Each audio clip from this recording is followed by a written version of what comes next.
wafdi uu gaaminaya wasiirka horumarinta beeraha somaliland Axmed Muumin Saad ayaa soo gaadhay gobolka Sool waxaana duleedka magaalada Yagori ku soo dhaweeyay mas'uuliyiinta degmadaasi iyo beeralayda waxaana wasiirku kormeeray beeraha ku yaala dooxada Casuur iyo Sindhoobo halkaas oo uga xog warameen mas'uuliyiinta degmada iyo beeralayda deegaankaasi intaasi kadib wafdiga wasiirka ayaa u soo gudbay dhinaca magaalada lascanood wuxuuna kulan kula qaatay xarunta maamulka gobolka gudoomiyaha gobolka Sool Cabdi Khayr Dirri iskaashatada beeralayda magaalada lascanood iyagoo iska xog wareystay xaaladda beeraha sidoo kalena qadar lacag uu ku wareejiyay isduwaha horumarinta beeraha somaliland ee gobolka Sool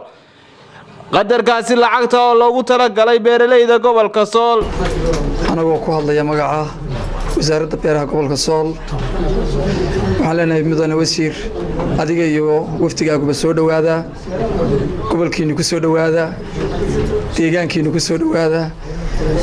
midaan ku cusbayn oo hore gobolan hore ana muxuu ahay taariikh ahaan iyo wasiir ahaan magac ahaan ku cusbayn ku soo dhawow sidaas duwa wasaaraddu sheegay maxaa maanta loo yimi wafdi ballaaran oo hogaaminayo wasiirka wasaaradda horumarinta beeraha dalka Axmed Muumin Saad ayna kamid yihiin agaasimayaashii waaxyaha ee wasaaradda waxaan oran karnaa runtii wasaaradii horumarinta beeraha oo guuraysa gobolkay soo gaareen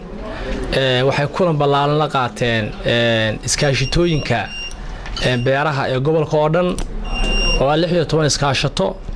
ayna ku midaysan yihiin 1220 beerood qaban doono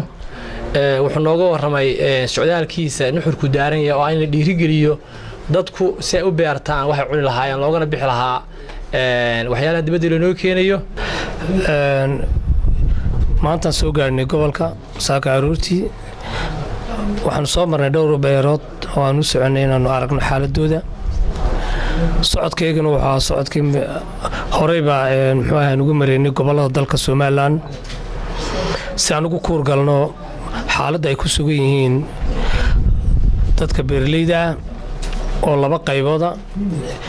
beeraha beerbiyoodka ee soo saara khudaarta iyo beeraha beeroobaadka oo waqtigooda taagan yahay runtii maanta halkan waxaan u nimidnay inaanu u guddoonsiino barsaabka gobolka